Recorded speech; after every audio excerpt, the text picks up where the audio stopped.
All right, ladies and gentlemen, welcome to yet another episode of Reactionary Opinions. This is our third episode since our hiatus, and boy, oh boy, oh boy, is it good to be back. How you guys doing out there? D-Dog, how you doing there, brother? Oh man, I'm doing great. Staying very, very reactionary and enjoying some rooibos after bathing a baby. So I'm doing okay. That is definitely the reactionary's life. Russell, how are you doing there, my pious friend? I'm doing well.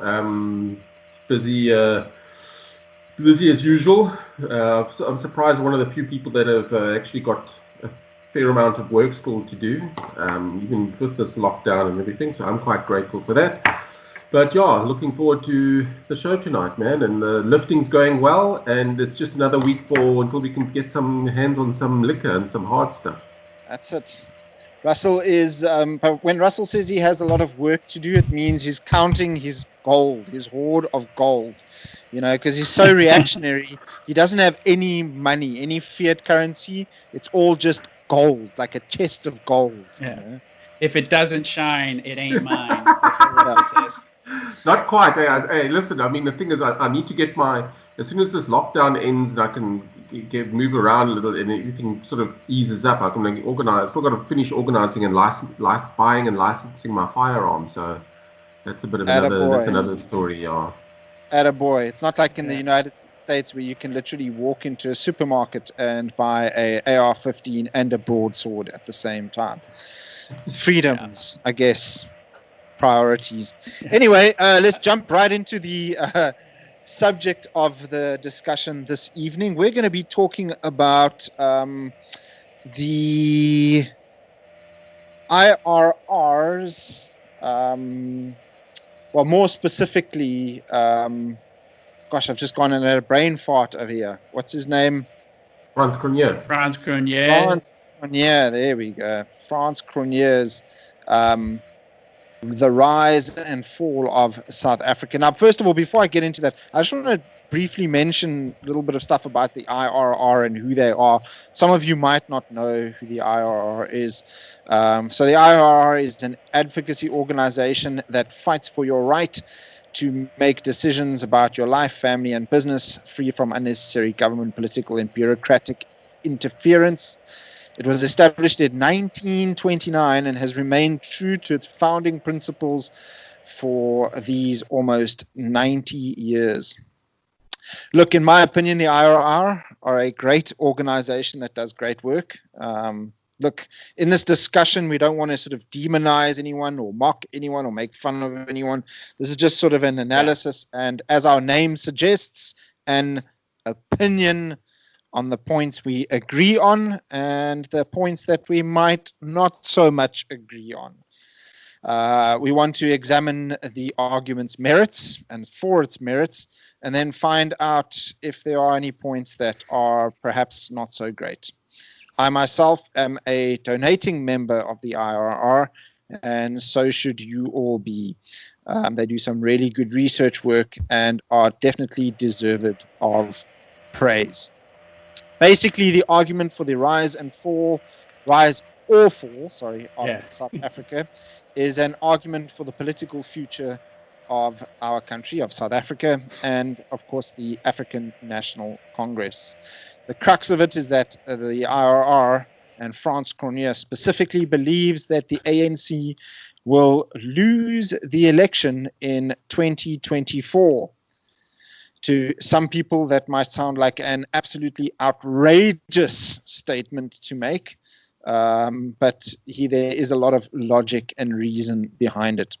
Russell, why don't you sort of run through the basic points of the logic? Because I do know that so sort of 94 to 2004, great economic growth, jobs double, ANC gets a massive amount of votes. Apparently in 2004, they have a 6 percentage points stronger than in 1994 when Nelson Mandela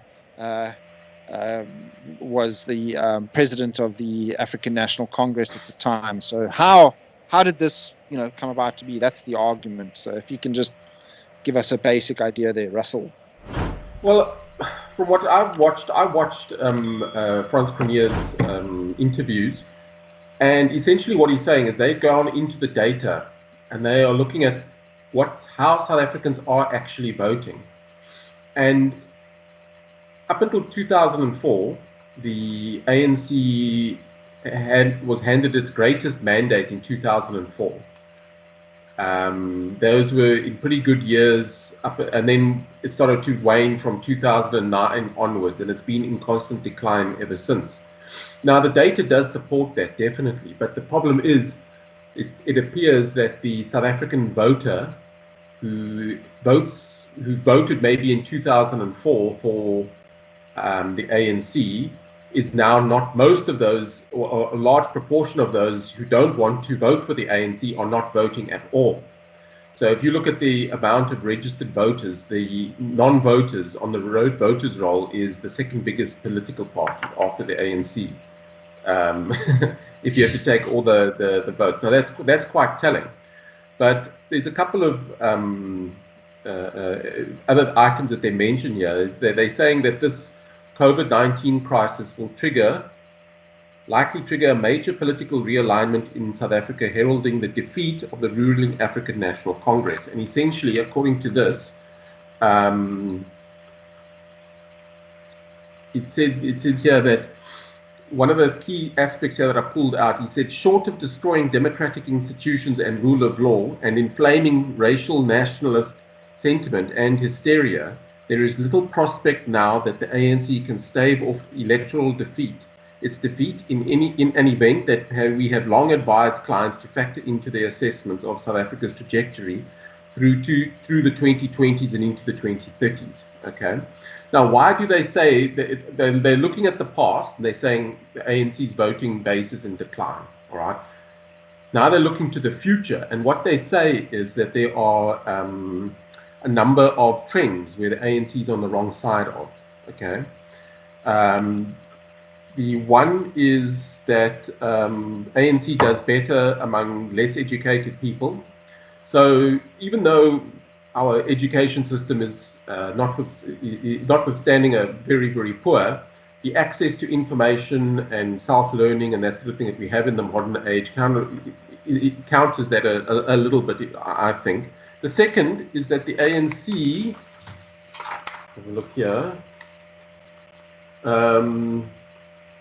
age.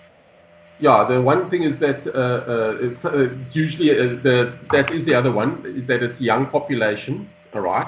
And the ANC, South Africa's younger and even younger population is voting not so much with the ANC anymore. And the other thing is urbanization. As soon as people come to the cities, to large cities, the voting trends change quite dramatically.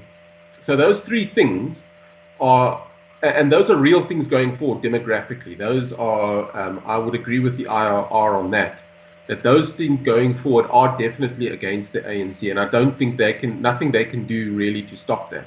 Okay. The other thing that the IRR say, Franz Cronje says, those are the broad reasons, and the other thing that he says here, it says, which is debatable, South African politics was something about South African politics. You can never go wrong in South Africa if at a moment of great crisis you leave the decision in the hands of the average person in the street.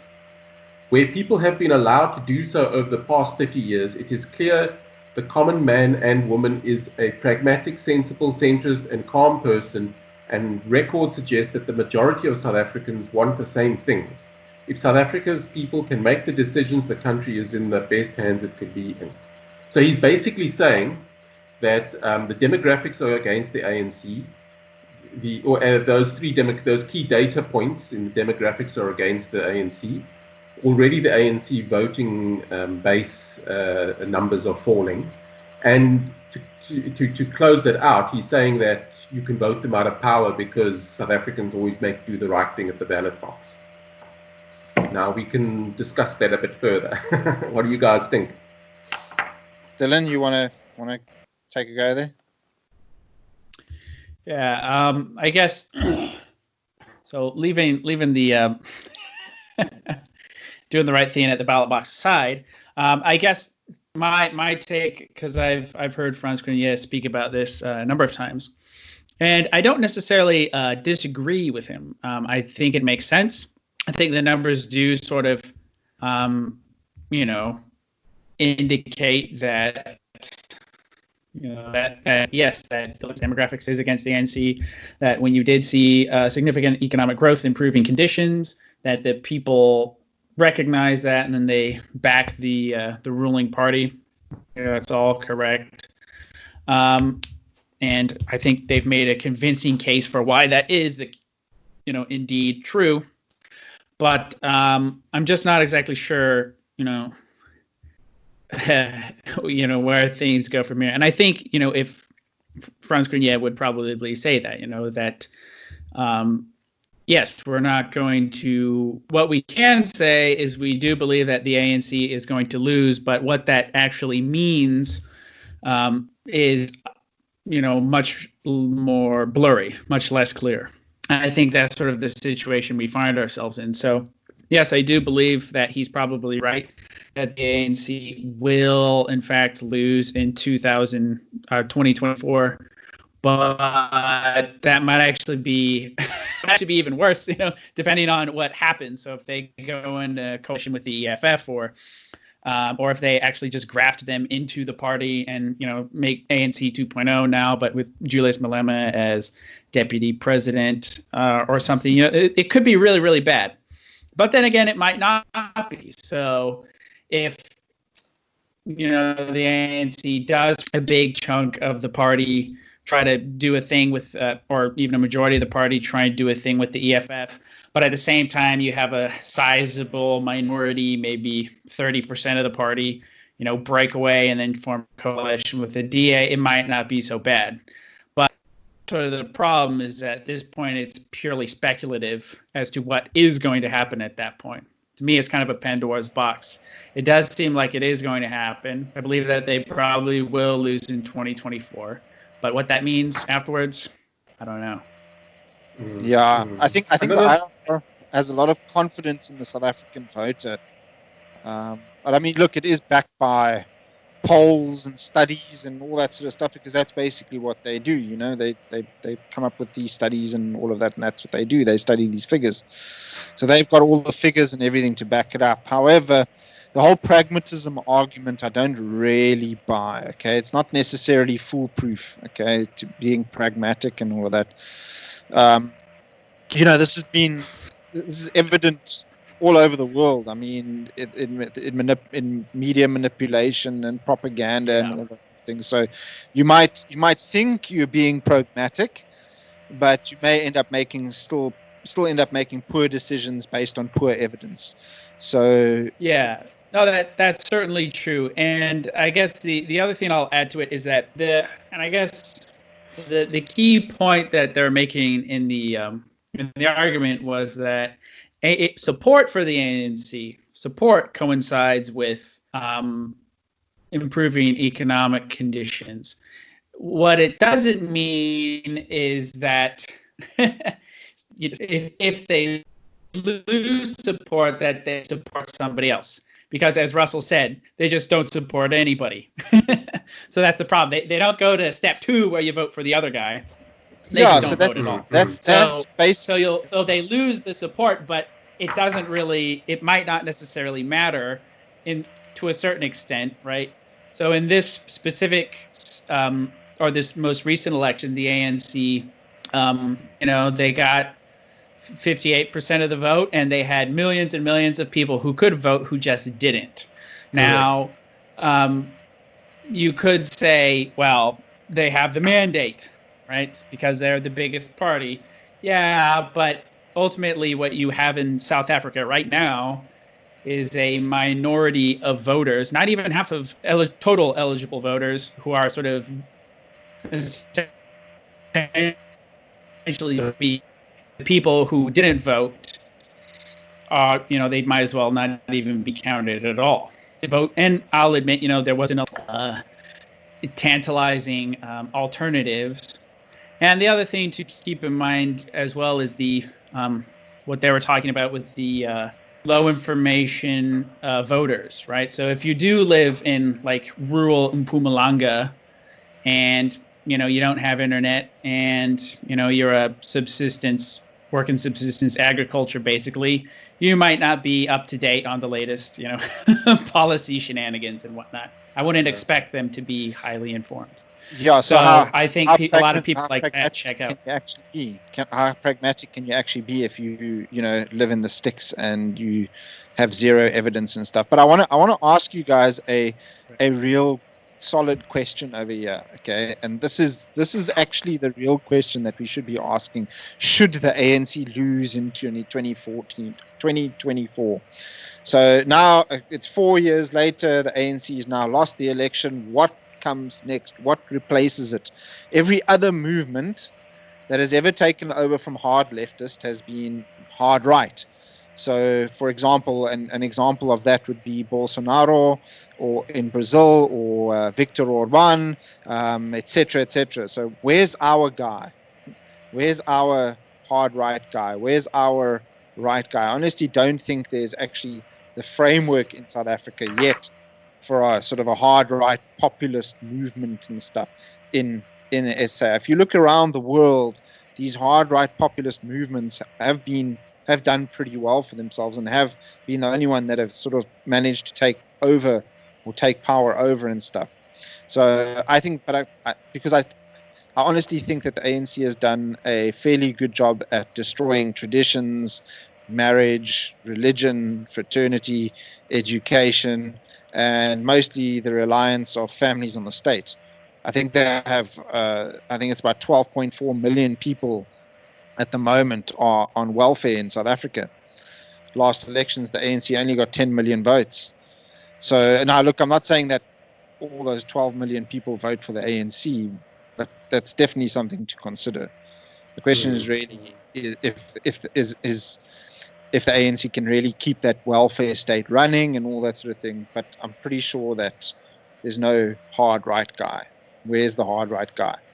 Well, another thing, Scott, is that people forget that the ANC have done a Mao Zedong in South Africa the last 25 years. All right, they've purposely gone out to eradicate anything that's community based. All right, so there's that's never. What I just said. They've destroyed all of it.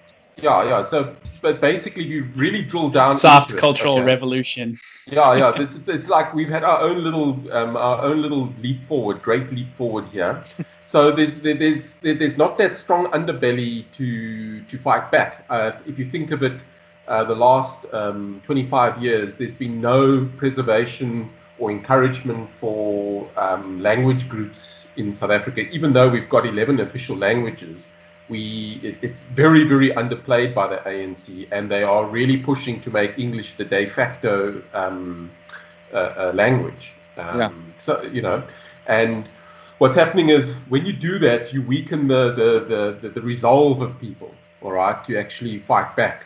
And that's why we're not actually getting anything sort of out of the grassroots or out of the communities at the moment, because with their welfare, they've destroyed the communities and the marriages and the families and all that sort of thing as well. So you're 100% there, right there. And also another thing is, a lot of reasons why nobody wants to step into the fray is because the possibly is that the position is an outsider, for instance, wants to step into the fray because they're looking at the data and the economic situation and the deficits and the debts that are being run up, and they think, geez, if I step into this, it's going to be an absolute nightmare, and I don't want to be set up to fail. That's possibly another thing as well. It's just my little quick thoughts on the matter there. So realistically speaking, is there, in my opinion, there is no real sort of hard right political movement in South Africa. The only sort of political commentators that I've seen are sort of soft, gentle, centrist kind of, liberal degenerates and stuff. So if there's no hard right political movement in South Africa, okay, and the ANC lose in 2020, what's to stop us from ending up like being thrown into the hands of hard communists like Vietnam and China and stuff, just being thrown into the arms of communists and hard left and a hard left despot, because there's no hard right movement. It's either the ANC right now or some like gentle, soft centrist type. You know what I mean? And we know that they're not going to really. What's stopping the ANC from just sort of twisting the narrative, twisting everything, so that we just end up being thrown into the hands of, communists? Well, you need a couple of political hitmen. What I mean by that, it's not an assassin. What I mean by a political hit person is somebody that just goes in there to create a ruckus and just kicks over tables, and it doesn't play by the rules. Basically, the right-wing version of Julius Malema doesn't play by the rules, kicks over tables, gets a lot of attention, gets people thinking. That's the only way I could think of it. Someone's got to do something outrageous. Well, that's the thing, happen. Russell. Is these centrist? Centrism can't beat the ANC. Centrism can't beat the ANC. They've got. It's not going to be enough to cut it, to be brutally honest. Mm-hmm. Remember. This is a democratic country that started with the most liberal constitution in the world. What's stopping us from just buying some more time until the Marxists come along? What's stopping? Well, I think so. If you look at countries in East Asia that had issues with some socialist beginnings, so. Here's a good example. So what you saw in like South Korea, for instance, was essentially they had a civil war of sorts. You had military dictators in the south, communist military dictators in the north. They have a civil war. You reach a stalemate. And then the state is run by basically a despotic military regime. Same thing happened in Taiwan. Okay. And other places. I don't see that happening in South Africa because those countries never had democracy. So in those places, you run from one despotic regime to another, right? So from despot to despot, right? But South Africa, we've had, or I guess you guys have had. I'm a dirty foreigner, but you guys have had democracy since 1994. So I feel like the dynamic is a little different, and what you're likely to see is we're either waiting on, some, like the African Duterte to show up, right? Yes, but I don't please. know who that's. But I don't know who that's going to be. They haven't revealed themselves. Or what you may see is sort of what you see in South America, which is a different case. In South America, what you have democracy, and you have had democracy for a while down there. But what happens is the people get greedy. They vote in leftist governments. They collapse everything, and you have a military caretaker government come in to clean up the scraps, and then the whole cycle repeats itself again. So that might be what South Africa is in store for, depending on what happens. So the rise of the right will not be a political party. It may be the military coming in, like once there's bread lines and stuff and everything's falling apart. But I'm not exactly sure if that'll happen either, because that could have happened in Zimbabwe, but it didn't.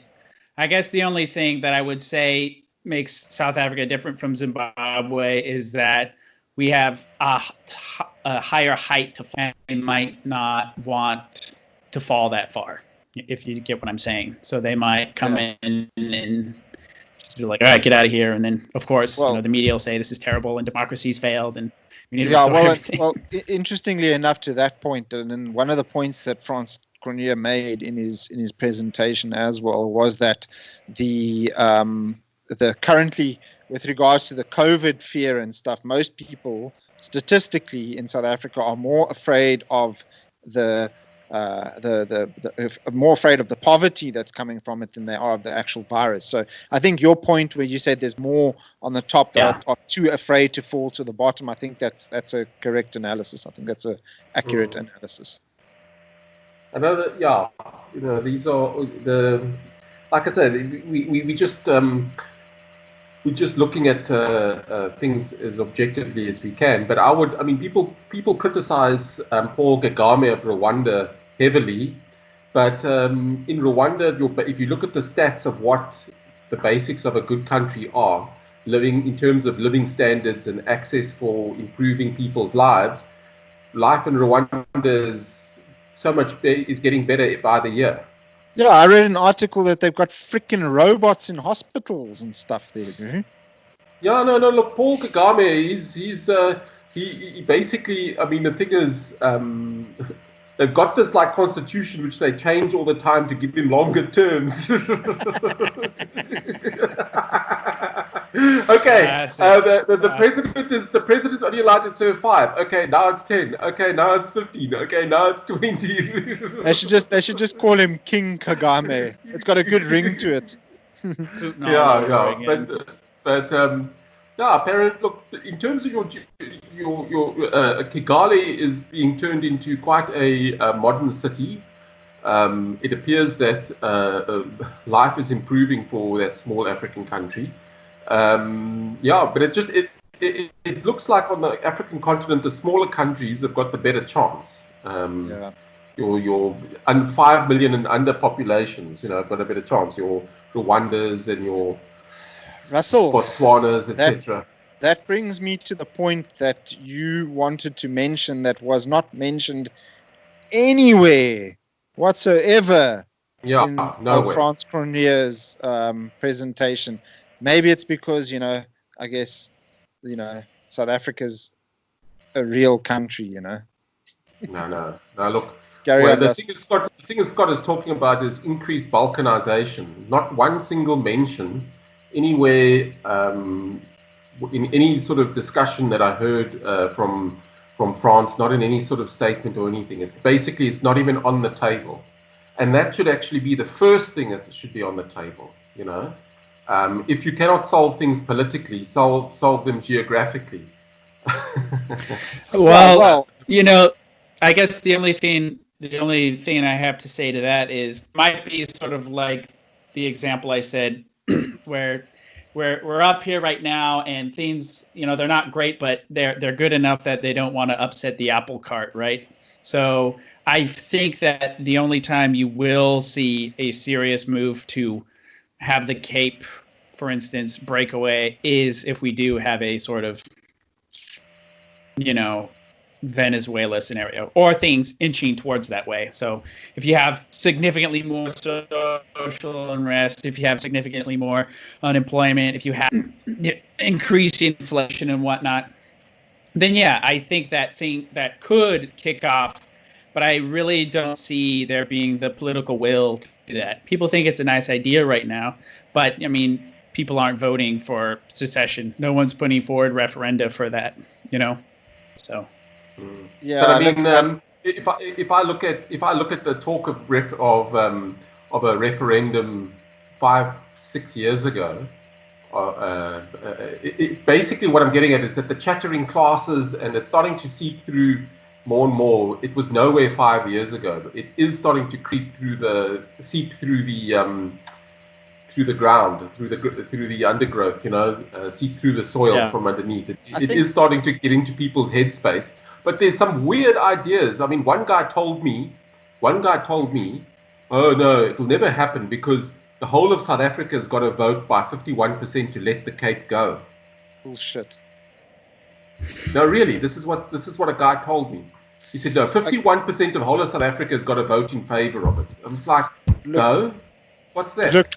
Look, guys. Basically, what I'm saying is there's just a lot of ignorance about how it happens and how it can happen. Look, I think balkanization, here's the thing, Dylan, I think from a historical perspective and stuff, I think balkanization would be a fairly easy sell in South Africa if the public is actually educated on it, and if the moment the movement starts gathering or gaining momentum and stuff. So 1910, the annexing of the Union of South Africa, all the 4 different colonies were sort of forced by the crown to come together, and each of these. The interesting thing historically is that each of these individual colonies, it was the Natal colony, the Cape colony, the Transvaal colony, and then was it the Orange River colony? Orange River colony, yeah. Orange River colony. Each 4 of those colonies, each already in 1910, each had their own sort of ethno-linguistic identity. Okay, every single one of them had their own sort of identities. And that's even after the Anglo-Boer War, in that few years between the war and Union. Yes, exactly.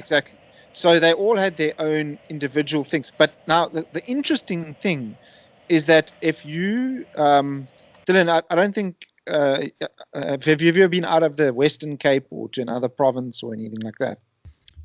Nah, I just overnighted in Joburg one time. That's it. Okay. So each. But why would I go anywhere else, really?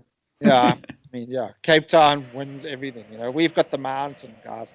But anyway, so the point I'm trying to make is that each of these provinces, even to this day, okay, every one of these provinces, 110 years later, which is not actually a long time, really. So 110 years later, each of these provinces still to this day have their own ethno-linguistic identities. Okay, go to KZN, you're going to notice a distinct difference even in the accents of South Africans. Okay, there's these distinct uniqueness about each province. Okay, and I think it's similar obviously in the Western Cape, and that's a little bit different in the Western Cape than any other province and stuff. But I think that if you had to actually educate people about balkanization, especially the Zulus, they would freaking absolutely love the idea of KZN independence and stuff. They would if they had to give a referendum, it would be a 90% yes vote for secession. I guarantee you that right now, this moment now. Yeah, in the Western Cape, you get a referendum about 75. KZN, 90%. Easy. There'd also be a war. Yeah.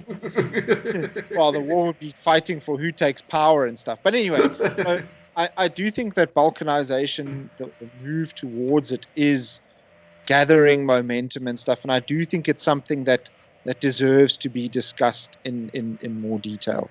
Well, I certainly think it deserves to be discussed, but I guess the big difference between now and in the past is that the elites, it works for them the way things are right now. Whereas in the past, you had competing elites who were like, no, I actually like being basically the top dog in my own little area. That's fine for me. I don't want to be part of this bigger picture. True.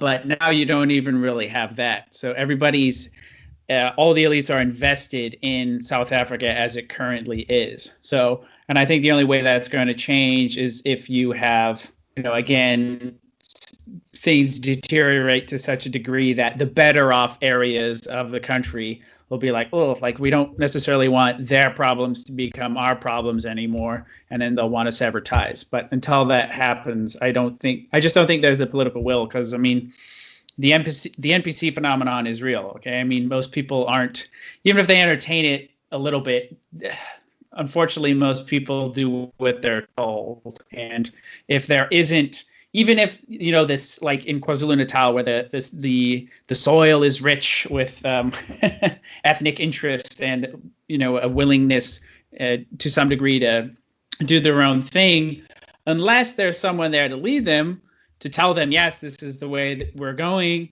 unless you see it like on SNBC, prominent politicians like Nigel Farage style characters saying, yes, we're going to break the Cape away, or we're going to bust off, KwaZulu-Natal. It's not going to happen. So I don't see this as a ground up phenomenon. I think that's our problem, Dylan, is It's the damn oligarchies, you know, and stuff. But we need our own elites. Where Give us are based elites. Yeah, but I think yes, that's a very, very good point, and I do think that South Africa seriously lacks good men of action, you know, Russell, good oaks that are willing to action, good guys that are willing to stand up there and say freedom lives and marches on, you know. So I think that's the main issue and stuff. So ANC losing the elections in 2024, meh, you know. Okay, now what? Yeah, that's basically it. I agree, but now what? Yeah, so I guess that's all I have to say on that. I mean, the thing is, look, I've pretty much said everything I need to say on it, but it was a really good.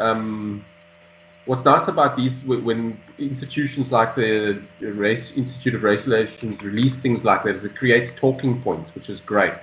Yeah. And points of reference, which we can now say, okay, this is what now we can build on this, and what are we going to say in another year's time? So it is.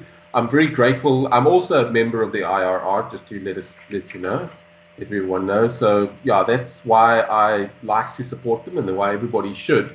They're a little bit too centrist for me, but they do good work, you know. So I'll pay them for their good work, not for their ideological slant, you know. No, they are. I don't even think they are. Well, I think they're hard classical liberal degenerates. That's what they are. Oh my gosh! Everybody's a degenerate. You're sounding like the no one can be revolutionary or reactionary enough for you. Yeah. No true Scotsmen, no true reactionaries. Yes. Listen, we are still the most based reactionary show on the African continent, so we have a reputation to live up to. Yeah, we can't just we can't let the institutions like the IRL get away with this. You know what I mean? No, with this degeneracy and stuff.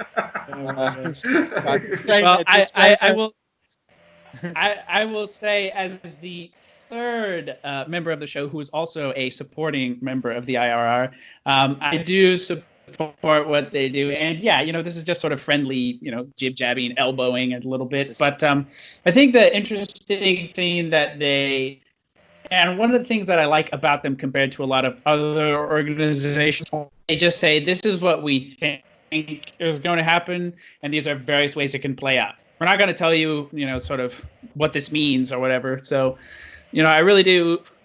I think they are right fundamentally. Like support. That doesn't mean support, and if they don't support, we support the opposition. But support for the ANC does track economics, and that they are likely to lose in 2024. But again, like, what does that mean? I don't know. So yeah. So good job, IRR. And good job, I wish everybody else. Yeah. Oh no, I was just saying, and I would encourage everybody listen to check them out. So. Yeah.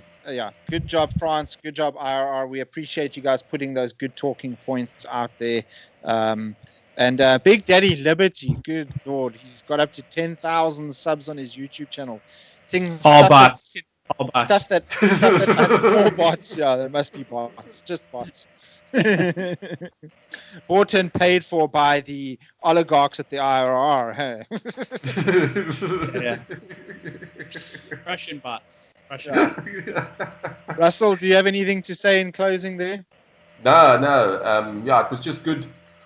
It's always good to go over these sort of things. But pretty much said what I'm gonna say. I've said everything. Thanks, guys. Fantastic.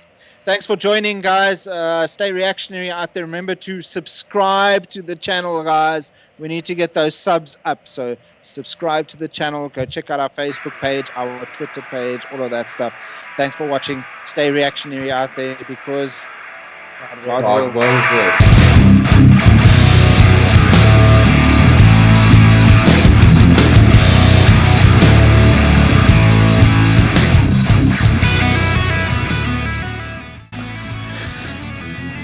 Well, Hello there. If you've made it this far, it means that you really enjoy the reactionary material. Remember to subscribe, share the content, and if you have any questions or any statements or anything that you'd like to let us know, just leave it down in the comments section, and we will definitely 100% respond to your comments or your questions. Thank you again for joining us. Stay reactionary out there. God bless everyone. And remember, God wills it.